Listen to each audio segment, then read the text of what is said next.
Olá, estamos começando mais um Ponto de Vista. Nosso entrevistado especial de hoje é Eclivan Marcel, ele que é psicólogo e arteterapeuta. Tudo bem, Eclivan? Tudo jóia. A gente quer falar sobre uma coisa interessantíssima aqui. Você está aqui com várias obras aqui, vários livros, que é a arteterapia. Primeiro, para que o telespectador entenda, explica para a gente o que é arteterapia na psicologia. A arteterapia, ela é... Primeiro, é bom esclarecer uma coisa. A arteterapia, ela enquanto método científico, que bebe de várias ciências, ela se utiliza do potencial criativo, que todos nós nascemos com ele, em benefício da pessoa mesmo. Em benefício daquela ideia de que saúde é sinônimo de qualidade de vida. A terapia ela é um catalisador para que isso seja, vamos dizer, potencializado. E assim, ela é um método que necessariamente não é exclusivo só da psicologia. Por exemplo, uma experiência muito interessante é a pessoa ir para um congresso de arteterapia, porque você vê muito isso. Você vê artistas plásticos com ateliê arteterapêutico. Só que, aí qual seria a diferença entre o direcionamento que eu trabalho como psicólogo e o direcionamento que um artista plástico trabalha, ou que um TO trabalha? É porque o TO ele traz para a ciência dele. Ele pega esse método, que a arteterapia ela é uma ciência multidisciplinar, mas é como fosse, por exemplo, ela é uma ciência e ao mesmo tempo ela é uma ferramenta. E aí se traz essa livre expressão, porque é como a Nise acreditava. Pega aquele potencial que a arte comunica. Seria uma forma de expressar o que a gente não consegue expressar em palavras quando a gente um paciente tem a arteterapia? Isso, porque a vantagem é exatamente isso que você colocou. Porque qual é essencialmente a principal expressão da arteterapia? Ela é uma expressão não verbal. E aí você entende todas as modalidades artísticas. Teatro, música, dança. Aí tem... só que, por exemplo, no teatro, se você pensa em um psicodrama, o psicodrama ele dá um enfoque.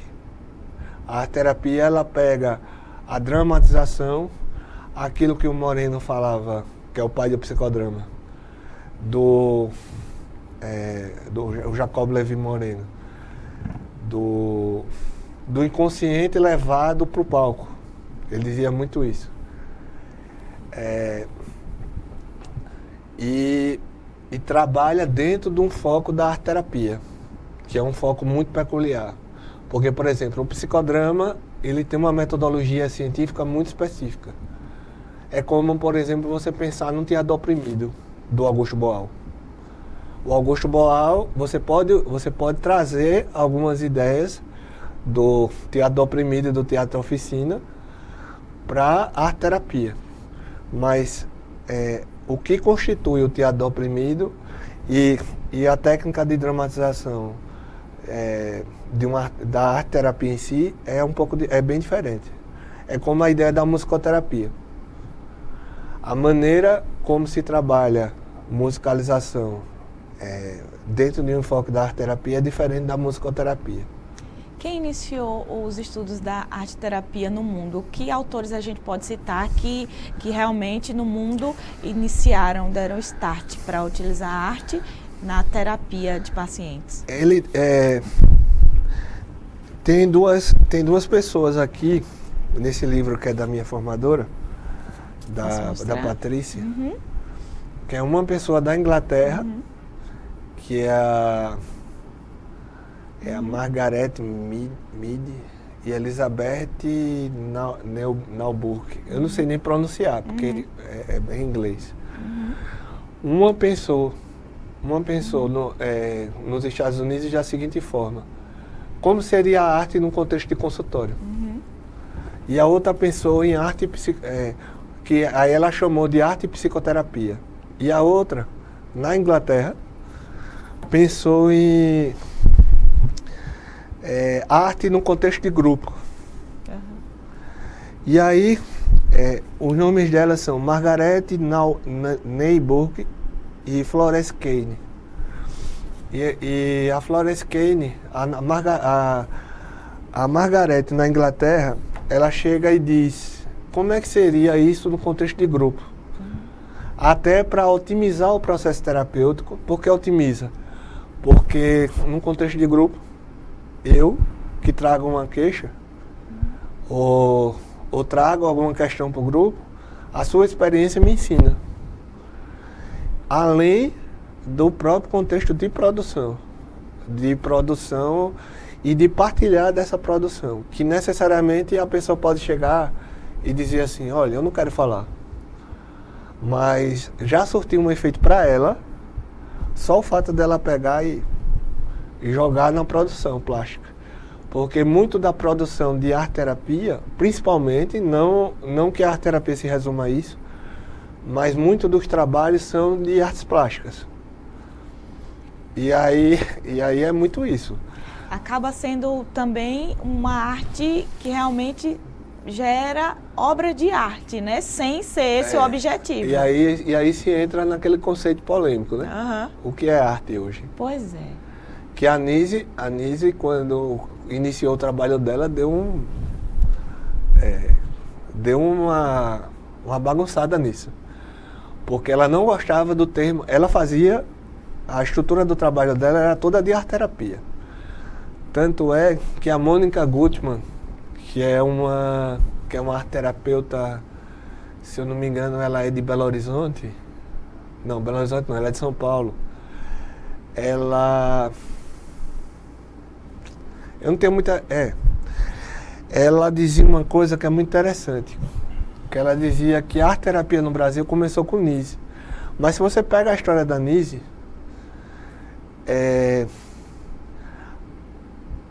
ela dizia: olha, eu não gosto desse termo arte-terapia, porque a arte é elitista. E tanto é, quando dizia, por exemplo, que o Emílio Barros, o Emílio é um pintor comparado aos grandes pintores da Europa. Aí ela dizia: pouco importa. Maravilha, mas assim, pouco importa no sentido... Maravilha que ele está sendo reconhecido. Mas pouco importa no sentido que ela dizia: o que importa para mim é o que a arte comunica. Tanto é que na época quiseram comprar uma obra dele, se eu não me engano foi da família Matarazzo, em São Paulo. Ela disse: não. Por quê? Porque as obras para ela, como ela chamava de terapia das imagens, aquilo para ela era um documento. Era como se, por exemplo, mesmo se aquilo fosse considerado arte, aquilo servia para o trabalho, o estudo e a e análise, aquilo né, dizia do paciente. Coisas do paciente. Entendi. É como se ela estivesse quebrando o sigilo clínico, do ponto de vista clínico. É a parte ética, né, dela. A parte ética. Apesar das obras serem lindíssimas, né? Se você vê, por exemplo, as mandalas do Fernando Diniz, que tem nesse livro, se você vê... Mas exposições ela não era contra? Não, exposições, inclusive ela chegou a fazer exposições. Porque o Almir Mavignier, que trabalhava no setor burocrático do hospital, aí começou a ficar sem função. E aí souberam que ele estava começando a pintar. Aquele cara, hoje o cara é conhecido no mundo inteiro. Aquele cara que está ali, que de repente pinta, por que não bota ele, transfere ele do setor burocrático para a lavanderia, antiga lavanderia, que vai ser o setor de terapia ocupacional. Aí lá vai, ela simplesmente recebeu o Almir Mavignier, né? O cara que estava iniciando no processo. E ele foi que trouxe, por exemplo, o conceito de arte bruta para cá. E aí quando o Mário Pedrosa, foi um dos maiores artistas plásticos que a gente teve, conheceu esse conceito do Jean Dubuffet e do Basquiat, que é um pessoal da França, que arte bruta é aquela coisa. Você vai ver muito o conceito da Nise. Tudo que vem da academia, ele é um aprisionador de linguagem, porque você tem que estar muito preso ao erudito. Está muito rebuscado ali, né? E o que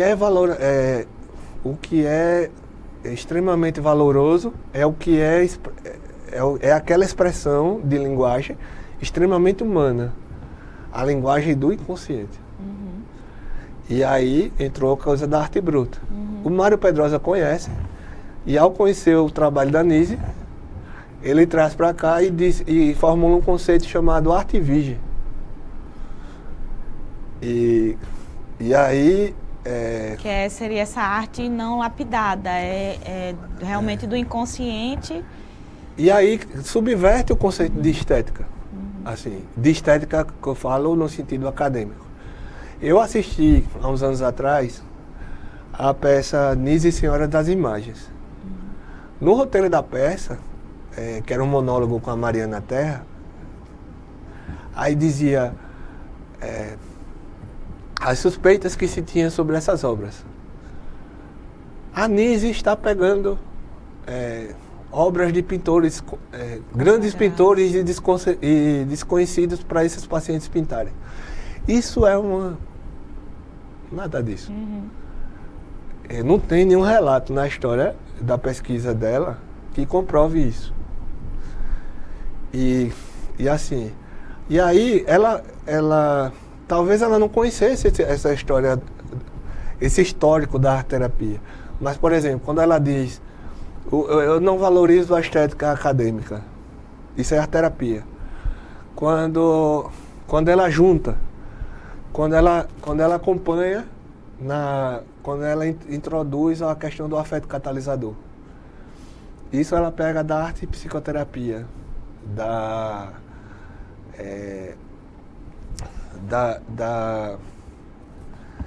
toda vez eu esqueço o nome dela. Lembrando que Nise da Silveira foi uma psiquiatra alagoana, né? Para quem não conhece, para quem está nos assistindo pela internet, não é de Alagoas. Ela foi precursora, né, da arte-terapia no Brasil. Sim, e trabalhou no Rio de Janeiro, né? No hospital psiquiátrico. Que tem um porquê, né? Uhum. Sim, da Nauburg, né? Que é a americana. Que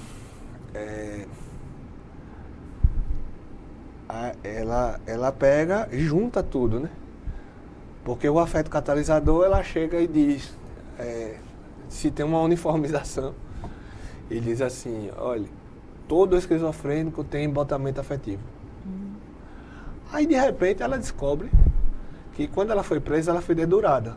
Pelo motivo o que seria o embotamento afetivo, para quem não sabe? O embotamento afetivo é, por exemplo, é você ser incapaz de expressar qualquer tipo de afeto. Alguns casos de esquizofrenia podem ocorrer, mas não todos. Porque eu posso ter, por exemplo, esquizofrenia paranoide, e você ter o mesmo diagnóstico. Mas a sua singularidade vai fazer com que você se expresse de maneira diferente da minha. Ela foi uma das primeiras pessoas, do ponto de vista clínico, a pensar nisso, entendeu? A pensar a respeitar que a personalidade, a respeitar e a considerar que a personalidade, ela diz assim, olha, devido a ter uma personalidade única, a maneira como eu expresso o meu quadro de saúde mental vai ser único. E isso, de certa forma, ela dá uma lição do ponto de vista clínico até para os outros quadros clínicos. É verdade. Clivan, já a gente vai falar mais sobre o trabalho de Nise da Silveira, também falar mais sobre arte-terapia em geral, mas já depois do intervalo. Até mais.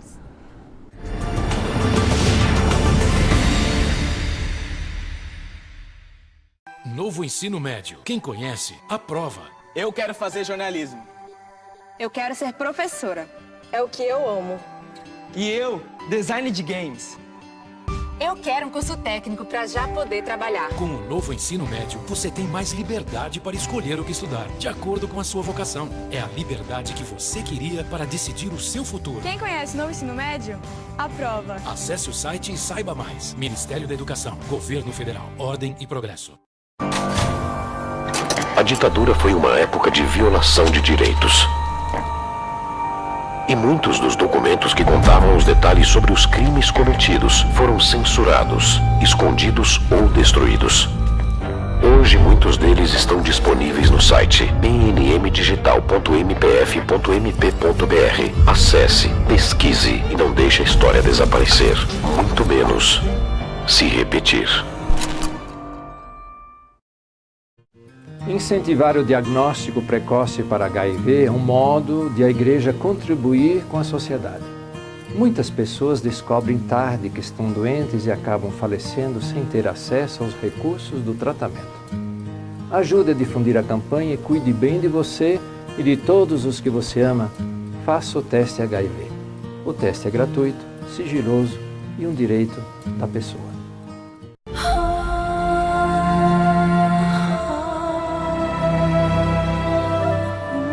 O que é urgente para você? Para muitas famílias, a prioridade é não morrer de frio.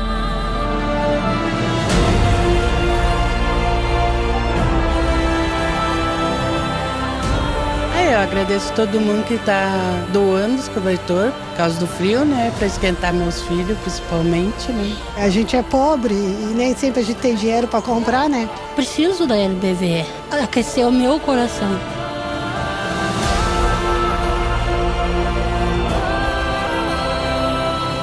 Quando a LBV chamar, diga sim.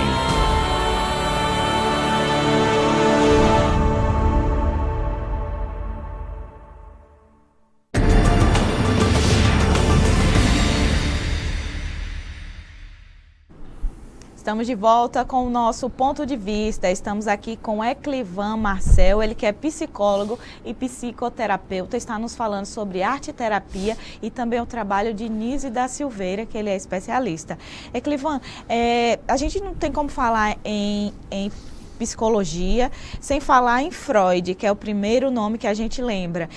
Diz pra gente se esse autor, ele utilizou a arte-terapia ou se pelo menos identificou algum ponto. Ele estudou muito a questão da... Vamos lá. Uma grande contribuição que ele deu ao estudo da arte-terapia foi em um livro chamado Interpretação dos Sonhos.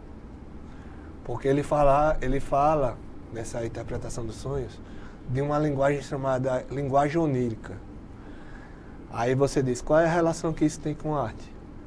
A linguagem onírica, ela é uma expressão de linguagem do inconsciente, assim como a arte. E aí ele pega uma interpretação dos sonhos, que se foi em 1900, se não me engano, 1900. Ele pega esse estudo, que é um livro dessa grossura, e aí fala de tipos de sonhos e tal, e faz uma relação com a questão da arte, com estudos que ele fala, e pergunta, por exemplo, até se a obra do Dalí, da escola surrealista, do Salvador Dalí, tem alguma relação com o que ele estudava de sonho. Porque o Dalí, ele expressava muito, a escola surrealista, ela tem muita relação com a expressão inconsciente. O mundo dos sonhos, né? Aquelas obras bem diferentes, né? Que a gente observava. Muito marcada por abstração. E aí ele dizia, agora só não tem a ver com psicanálise, ele com aquela coisa de um cara muito racional, né? Porque o Dalí, ele considerava o Dalí muito caótico. Mas, por exemplo, se você pensar no estudo que ele tem sobre Michelangelo, que ele dizia que ele expressava, ele comunicava a agressividade nas esculturas, e tem ele tem um estudo sobre o Da Vinci, se eu não me engano, que ele fala da relação familiar do Da Vinci e e disso das obras se comunica, é comunicado o que da história familiar dele, retificando, é comunicado nas obras. E aí ele tem um estudo que diz que o pai, ele teve uma relação com que o pai se separou já naquela época, que ele teve uma dificuldade com relação a referencial de mãe, que aí a psicanálise dá aquele foco muito à questão da família. Ou seja, tudo isso comunicado na arte. Mesmo ele diretamente, ele não associando a teoria psicológica dele, ou a teoria psicanalítica dele à arte diretamente, ele, de certa forma, com certeza ele contribuiu. E aí chega o Jung. Que é um discípulo de Freud, né? Ele foi considerado, ele estava sendo considerado o príncipe da psicanálise. Só que ele começou a estudar, ele como um bom antropólogo, no sentido de estudo, ele sempre gostou de estudar tradição da Índia, religião hindu, religião oriental. E ele foi um dos primeiros caras que fez a gente pensar enquanto clínica, que é interessante, por exemplo, numa anamnese clínica, a gente chegar e perguntar para o nosso cliente, o paciente, a Nise gostava muito do termo cliente, qual é a sua religião? É importante também. Porque muitas vezes chegam conflitos desses no consultório. Até de padrão de rigidez. De paciente que chega a adoecer. Por esse padrão de rigidez que é introjetado pelo líder religioso, que é pela pregação do líder religioso da igreja que ela segue. E até relação de culpa. E assim. Ou seja, em termos de comunicação, tudo isso é comunicado nas obras. O Jung, ele ampliou, né? Primeiro ele chega... contribuiu mais para as terapias. Primeiro ele chega e diz, olha, nesses estudos eu vejo que na tradição hindu existe um símbolo da integração da psique, que os próprios hindus pregam, que se chama mandala. Que desenhar mandala, você organiza aquele conteúdo caótico que de repente vem a flora do inconsciente. Que não foi à toa que ele chega para Nise e diz, Nise, estude mandala e mito. Quando a Adelina, de repente, fazia muito... A Adelina é uma paciente da Nise. Fazia muito desenho de flores, se metamorfoseando com o humano. Vai estudar o mito de Daphne. Quando pega o Carlos Pertuz, que tinha muito conteúdo místico, vai estudar aquela mitologia, que tem uma obra dele que é A Barca do Sol. Aí tem um tipo de mitologia que ela mandou ele estudar uma mitologia para entender o trabalho dele. E a Nise, e aí ele foi abrindo, né? E aí tem uma história interessante. E a Nise é junguiana, né?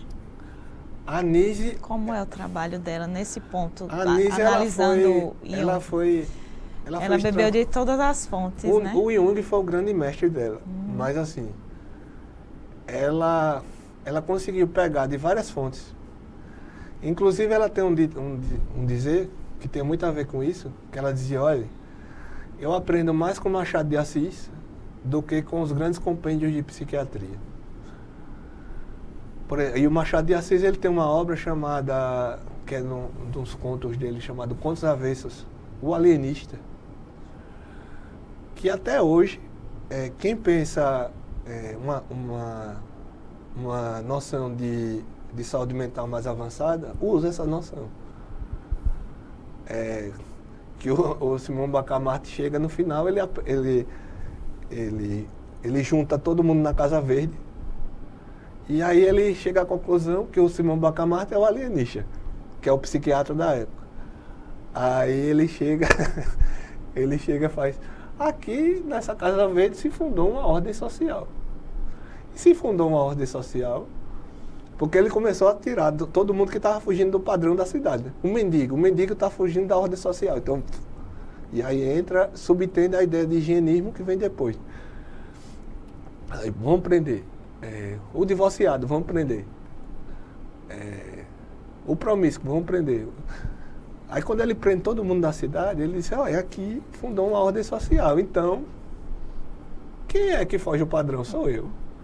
Aí ele chega à conclusão... Só ia sobrar ele, né? Não ia sobrar ninguém. Aí ele chega à conclusão que quem é ali, naquele contexto, o louco é ele.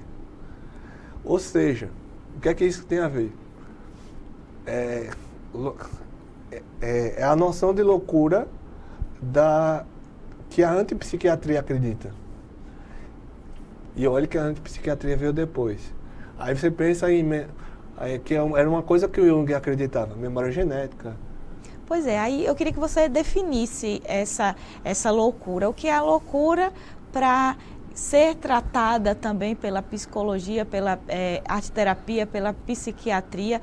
Qual é a melhor definição de loucura? A loucura, por exemplo, primeiro, você tem que ver o contexto cultural, mas muitas vezes o que é considerado psicose, que é um estado de esquizofrenia mais leve,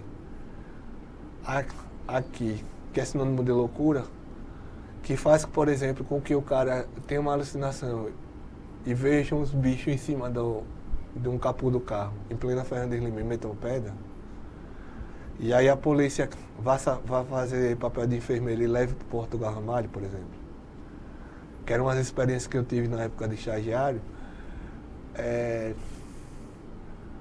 Pode ter uma outra concepção de loucura no Japão.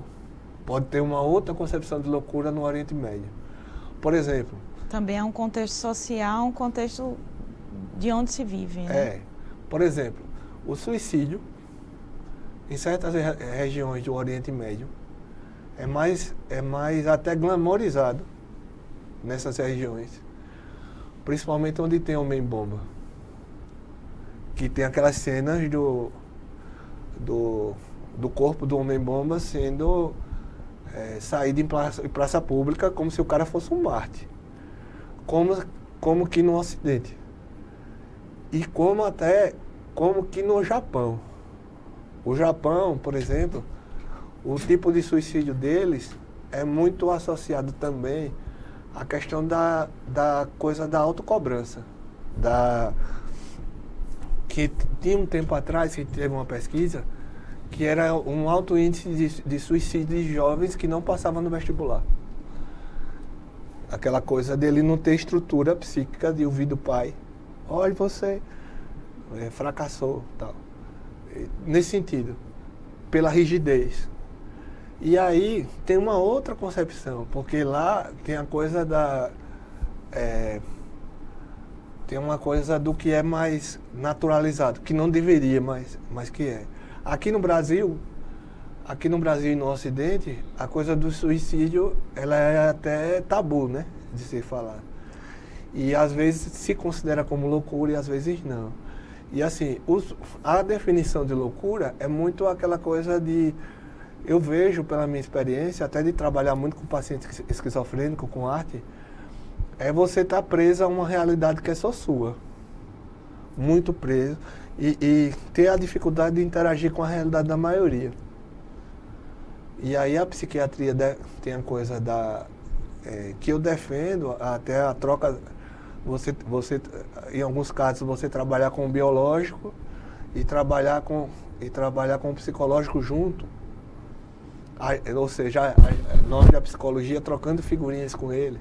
Porque tem certos casos que precisam de medicação.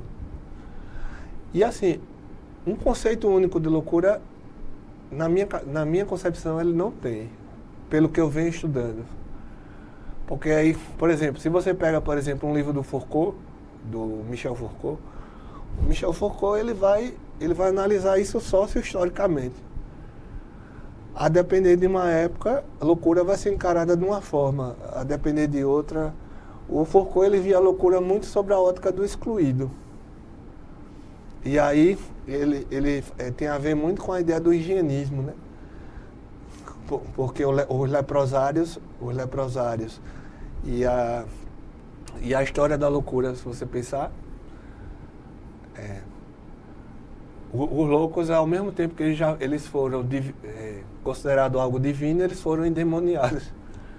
Que tem aquela cena que era uma terapêutica da época. Eles abriam um crânio e, na visão deles, existia uma parte do cérebro onde o demônio tinha botado a sementinha da loucura. Já teve coisas assim. E assim, mas a arte trazendo para a arte, dentro desse contexto, a arte terapia por si só, ela é uma terapêutica inclusiva, né? Ela é um método terapêutico inclusivo. Ela pega o símbolo e diz, o erudito deixa para as escolas acadêmicas. O que eu quero é saber o que é que o sujeito está expressando não verbalmente. Porque não é que desconsidere o verbal, é bom até dizer. Só que muitas vezes esse verbal ele só vem para organizar uma coisa e para passar quando se passa pelo crivo do racional, né? Tanto é que se organiza. Aí passa pela estrutura egóica, que é o gerenciador de tudo, porque nem tudo também a gente está preparado para receber do que vem do inconsciente, porque muita coisa vai direto. Por exemplo, tem coisas de acidentes traumáticos, de experiências de acidente, até de carro, que não é à toa que a gente esquece. E às vezes só vai lembrar depois. E aquilo está no nosso inconsciente, né? Clivan, já a gente vai continuar falando sobre arte-terapia, sobre esses conceitos que Nise da Silveira trabalhou muito aqui no Brasil, mas já depois do intervalo. Até mais.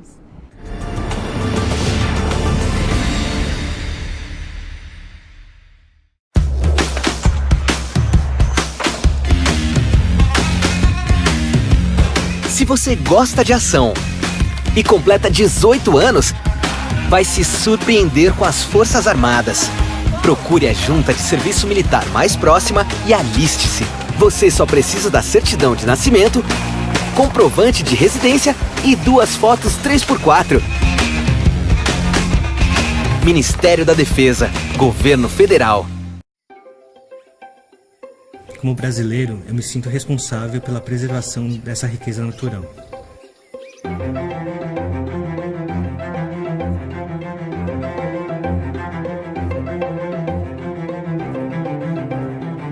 Eu fiquei sabendo sobre os corais da Amazônia por meio de uma ação de comunicação que o Greenpeace fez, falando sobre a descoberta desses corais super raros e também sobre a ameaça que eles estavam enfrentando, né? Então foi aí que eu assinei a petição e aí estou acompanhando até hoje o desenrolar dessas ações, né?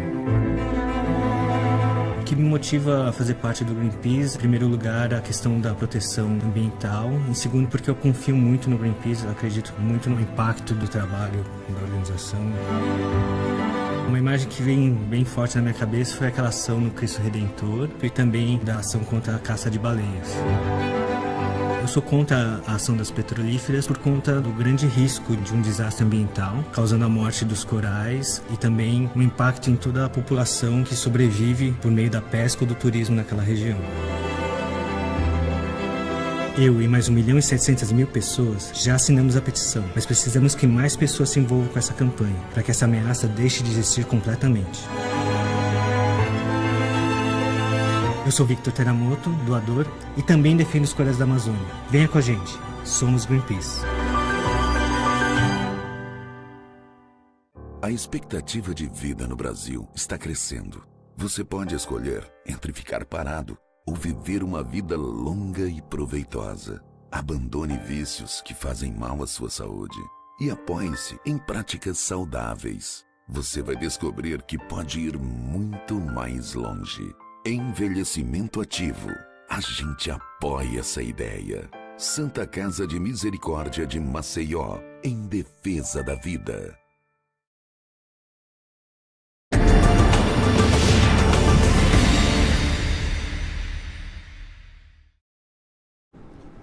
Voltamos com o nosso ponto de vista. Estamos com o Eclivan Marcel, que é psicólogo e psicoterapeuta, ou melhor, arteterapeuta. Diz pra gente, Eclivan, como é que você está aí com um livro escrito por Nise da Silveira, você também participa de um grupo de estudo, já a gente vai falar sobre esse livro e esse grupo de estudo. Que modalidades de arte você trabalha na sua experiência clinicando? Primeiro, eu pergunto, eu sondo, na verdade, qual o canal de expressão da pessoa, ou seja, dentro das modalidades infinitas existentes, qual a que a pessoa se identifica. Por exemplo, já que a gente está aqui num programa jornalístico, eu tive um caso de uma pessoa do meio da comunicação social, vamos falar assim, que eu perguntei o canal de expressão dela só para confirmar, né? E aí foi batata.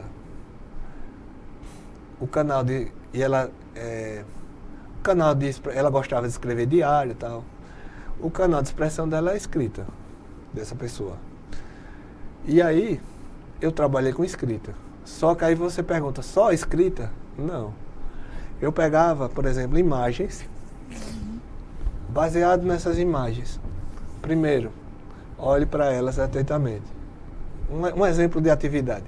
Qual é a emoção que desperta? Essa daqui. Aí, por exemplo, uma delas era o Wolverine. O Wolverine é um personagem da Marvel altamente de conteúdo psicológico, que ele comunica. A história dele é muito a ideia de como você sabe lidar com a sua energia agressiva. Aí eu fiz um monte de lâminas em papel de certificado, que eu acho que é canção, não sei. Com várias, um do Wolverine, outro com uma outra cena de uma escultura do Michelangelo, que eu acho que foi o Moisés, e uma outra coisa lá que eu não me lembro agora. Aí uma cena de natureza, por exemplo, e mais umas duas. Aí ela anotou, aí eu disse, tá, agora vamos fazer uma... Eu sempre gosto de falar bem informalmente. Vamos fazer uma brincadeira terapêutica, porque é como a Mônica Goodman disse, né? Por exemplo, se a pessoa tem 30 e poucos anos, eu vou trabalhar com a criança de 30 e poucos anos. Porque muito do que se traz hoje, principalmente se você fala de trauma, são questões da criança que não foi resolvida. Ou até traumas dessa criança que foram acumulando. É bem comum isso, né? A infância atua muito na nossa vida, né? No que a gente é quando adulto, né? E que exatamente, que interfere no que a gente formou enquanto personalidade. E aí tem coisas que, por exemplo, eu faço... Teve um trabalho que eu fiz com essa pessoa que relacionava imagem com texto. Dentro dessa imagem aqui de ilustração, imagina você escrevendo um livro. O título, aí eu dava o título, aí é o que chama de técnica semi-dirigida. A depender do que ela traz, que precisa ser trabalhado. E aí você identifica naquela atividade que ela faz, você identifica os problemas e as soluções que vocês vão buscar juntos. E aí eu uso linguagens, por exemplo, de linguagem hipnótica, que eu também tenho formação em hipnoterapia. A pessoa já chega achando que a gente vai perguntar sobre queixa. Aí uma das coisas que eu pergunto, que eu aprendi muito com meus formadores, é perguntar, além da queixa, perguntar que presente você quer ganhar com esse momento. Com essas experiências, com a experiência de hoje, com as experiências futuras. Me perguntar até que presente. Aí a pessoa, não, eu quero solucionar. Pronto. Vamos partir da solução. Essa é a ideia. Não partir do problema. A gente considera o problema, mas aí a gente já faz com que a pessoa saia desse movimento do negativismo, né? Já enxergando a solução, né? Já começar a pensar a solução. Formando isso na mente, né? Positividade, né? Porque normalmente a pessoa chega muito focada no negativo, né? E aí você... E a arte, ela é um potencializador disso. Porque a arte, ela dá a noção assim, por exemplo, se você chega com a... Eu digo brincando. Quando você chega com a autoestima nos pés, e aí você dá uma atividade expressiva, por exemplo, de pintura, até para estar em casa, ou de desenho, e a pessoa chega com a noção... A pessoa no começo, tem muitos casos que a pessoa chega assim, eu não sou artista, eu não sei produzir. E às vezes eu dou uma estigada. E a pessoa chega com a noção que consegue, pelo menos, produzir alguma coisa, que às vezes você chega se achando a pior pessoa do universo. E aí você tem a noção que você é capaz de produzir algo. E isso é muito significativo. Pois é, aí você falou realmente do cliente, né, do paciente, cliente como Nise gostava de chamar, mas e para você que é o psicólogo, você que é o arte-terapeuta, você também sabe muito de arte, você sabe produzir coisas, precisa, para essa formação, você precisa saber fazer algo manual, por exemplo? Não, por exemplo, costura, como eu tinha dito para você no intervalo. Costura eu não sei costura, mas eu posso trazer o material. Se a pessoa disser que o seu canal é costura, o meu canal é costura. Aí eu passo uma atividade, eu elaboro uma atividade com costura e depois eu peço que ela fale do trabalho. Porque à medida que ela fala do trabalho, está falando dela. Eu não vou ensinar ninguém a costurar nem a pintar. É como a questão do técnico, né? O técnico tem que saber realmente levar e analisar que ele não precisa saber fazer o gol, né? Mas por exemplo, se eu chegar... Eu já experienciei técnicas com costura, eu vivenciando. Se eu pegar uma pessoa com uma dificuldade semelhante à minha, até de coordenação, o meu olhar vai ser diferente. Porque eu vou saber exatamente... que tipo de dificuldade é aquela, porque eu já vivenciei. E até no sentido até de pensar em planos B. Porque muitas vezes, se você faz uma atividade de costura e tiver uma pessoa, vamos dizer que eu estou vivenciando, um participante com uma dificuldade de costura como a minha, você vai ter que criar uma outra coisa alternativa que tenha a ver com costura, que a pessoa não tenha tanta dificuldade. E muitas vezes isso é um desafio para quem facilita o grupo. O grupo arte-terapêutico. Porque uma das formas de se trabalhar também pode ser em grupo. Que aí tem vários tipos de canais, né? Só para entender, você trabalha as diversas modalidades de arte como canais de cada pessoa, é isso? E você tem que respeitar o que a pessoa está trazendo. Isso eu faço individualmente, mas, por exemplo, num grupo você pode ter esse efeito surpresa. E nesse grupo, por exemplo, se uma empresa lhe chama para você fazer um treinamento com arte terapia, e você não conhece o grupo que está vindo, e aí pode ter uma pessoa que tenha dificuldade, se você traz um material mais rebuscado, que tenha dificuldade de lidar com isso. Por exemplo, e aí a gente pode pensar também, até do ponto de vista individual ou em grupo, muitas vezes quando a gente conhece, ou até não, muitas vezes, não sei. Principalmente quando a gente conhece, eu acho. Por exemplo, a argila. Foi o que me veio na cabeça agora. A argila, por exemplo, se você traz uma coisa semelhante, um material semelhante à argila, você pode pensar em massa de modelar. Ou até um pouco biscuit, mas a relação maior seria massa de modelar. Ou aquela massa natural que você faz, que é feito de massa de pão, corante comestível, que fica. Que até eles aconselham, né? Porque o povo diz que apesar de ter atóxico, mas se você tiver filho, não compre as massinhas de papelaria. E aí você usar como plano B. Se a pessoa, por exemplo, quer ver uma coisa? Com argila. Se a pessoa está no estado grave de toque e tem uma personalidade muito rígida, muito perfeccionista, principalmente perfeccionista, e tem a dificuldade de sujeira, ela vai ter uma dificuldade incrível de trabalhar com argila. porque suja, né? Porque tem toda uma coisa que agora, ela não gosta. Agora, se o processo dela já estiver andando, aí pode ser. Agora, assim, por exemplo, uma coisa boa que dá para se trabalhar, que é totalmente indicado com a argila, sabe o que é? Trabalhar a questão da agressividade. A Nise, ela tem um paciente que tem até nesse livro, que foi um dos pacientes que foi a maior vítima da psiquiatria, que eu acho, na época dela. Que foi o Lúcio Neumann, que ele era tido como um dos pacientes mais agressivos de hospital. E ele frequentemente ia para a Solitária, que naquela época os hospitais tinham Solitária.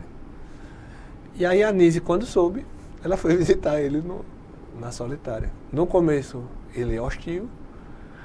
E aí quando ela percebe, ela é genial como ela é, como ela foi, que aí fica até difícil falar da Nise como pessoa que se foi. Ela bota ele uma pedra desse tamanho de argila, vá, meu filho. Não, vai, bata até umas horas. Primeiro bata. E aí depois, quando ele foi transformando aquilo, né? Canalizando aquilo, ela foi deixando. E aí foram surgindo as primeiras esculturas. Eu queria mostrar o livro, né, de Nise da Silveira, Imagens do Inconsciente. Você estava até vendo aqui para mostrar. Né? Tem figuras também. As figuras. Essa daqui é do Fernando Diniz, que eu gosto muito nos meus trabalhos pegar peças assim, obras assim. Essas são obras dos pacientes? Dos pacientes. Rafael Domingues, que esses dois foram dos grandes, um dos exemplos dos pacientes delas. E quando a gente olha assim, são obras de arte. Para mim, são obras realmente que deveriam estar expostas e eram obras como essa que chegaram a ser, né? O MAN de São Paulo teve uma exposição com as peças dela. Esse livro aqui é a base do que você estuda. Que foram pacientes como Fernando Diniz, Rafael Domingues, Adelina, Arthur Amora. Arthur Amora, ele fazia peças de dominó, aquelas pecinhas. Porque ele dizia que fazer com peça de dominó, ninguém ia perceber que ele era louco. Isso eu peguei no site do museu. E ele foi comparado simplesmente a Pablo Picasso. Só que a Nise ouvia umas coisas assim e dizia, ele é comparado ao cubismo do Picasso. Dizia, que maravilha, meus pacientes artistas. Mas para mim o que interessa é o que eles estão comunicando na peça, na obra. É verdade. Porque o meu objetivo aqui é terapêutico. Para o trabalho dela, né? Clivan, já a gente vai continuar falando sobre o trabalho de Nise no próximo bloco, último bloco. Até mais, telespectador.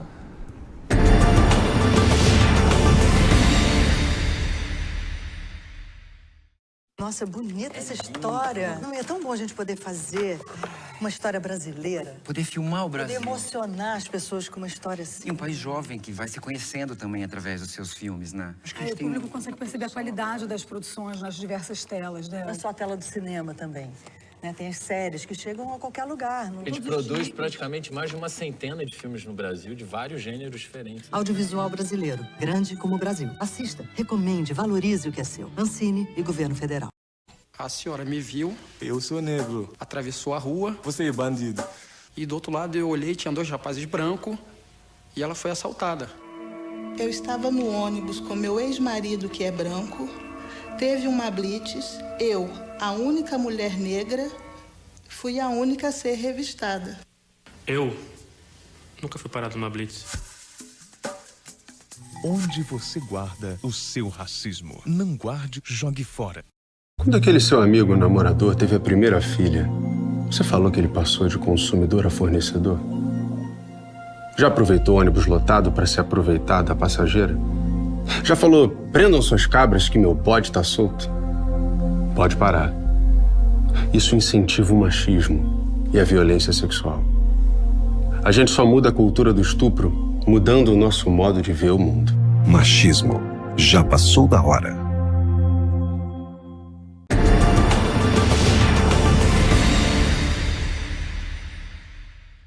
então você até liga para mim. Voltamos com o nosso ponto de vista. Estamos com Eclivan Marcel, ele que é psicólogo e arteterapeuta.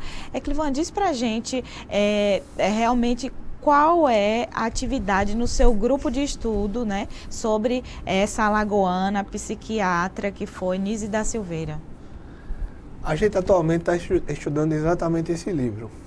Que é Imagens do Inconsciente, né? Se Foi o que a gente mostrou aqui, que tem várias obras, né, com todos os pacientes de Nise da Silveira, e é a base do seu estudo, né? Eu recentemente apresentei um trabalho sobre a contribuição da Nise da Silveira para a arte-terapia, e aí eu falei sobre tudo isso que eu falei aqui, e mais algumas coisas, porque, por exemplo, histórias como de Van Gogh, como de Frida Kahlo, do México, a história dela, como o Van Gogh como expressionismo e Frida Kahlo como surrealismo mexicano, contribuíram muito também para entender o que é livre expressão dentro da arte-terapia. Porque, inclusive, a Frida, ela fazia uma arte consciente, surrealista, mas ela contestava essa classificação, apesar de ser, porque a linguagem metafórica marcante do surrealismo tem nas obras dela, mas ela dizia, eu não falo de sonho, eu falo de realidade. Aqui nas minhas obras eu estou relatando momentos da minha vida. E aí tem obras dela que ela fala do momento que ela perde a criança, momentos do acidente, que tem obras que ela... Tem uma obra dela que é muito forte, que aquilo ela usou, né? Ela usava uma estrutura de ferro na costela, porque naquela época não tinha uma medicina... Tanto que ela ficou com sequelas de um acidente, né? E aquilo marcou a vida de Frida, né? Tinha momentos que ela era mais mãe de família, tinha momentos que ela gostava de se vestir como o pai. Que tem uma obra dela que é ela de terno e gravata com o cabelo amarrado. Tem obras mais abstratas que ela se metamorfoseia com o animal. E tem obras que é ela vestida com roupas do folclore mexicano. É a Frida mulher, tradição, e a Frida mais revolucionária. Ela de mão dada com Diego Rivera, a Frida esposa. É muito aquela ideia do inumeráveis estados de você, né? Que todos nós somos, né? E aí ela levou todas as expressões dela para a arte, né? E foi o que salvou a cabeça dela, que eu acho que, pelo que ela sofreu também,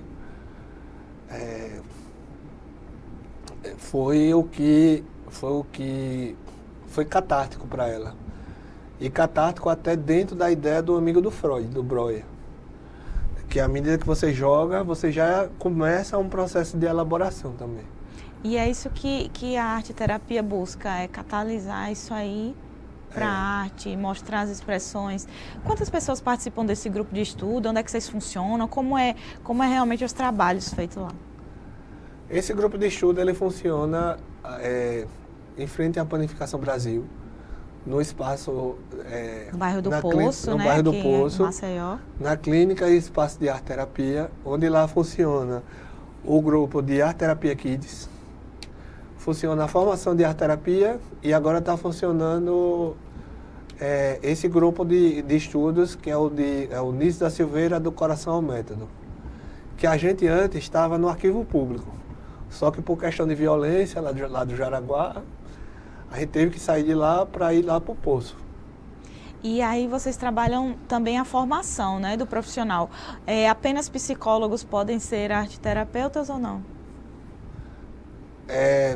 TO, médico, físio, enfermeiro, pedagogo. Todos podem trabalhar com a arteterapia, né? Como você disse, é multidisciplinar, né? Ela é multidisciplinar tanto enquanto raiz da ciência e método, de arte-terapia e método, da ciência e arte-terapia e enquanto método, porque ela bebe também dos estudos dessas áreas, como em termos de público.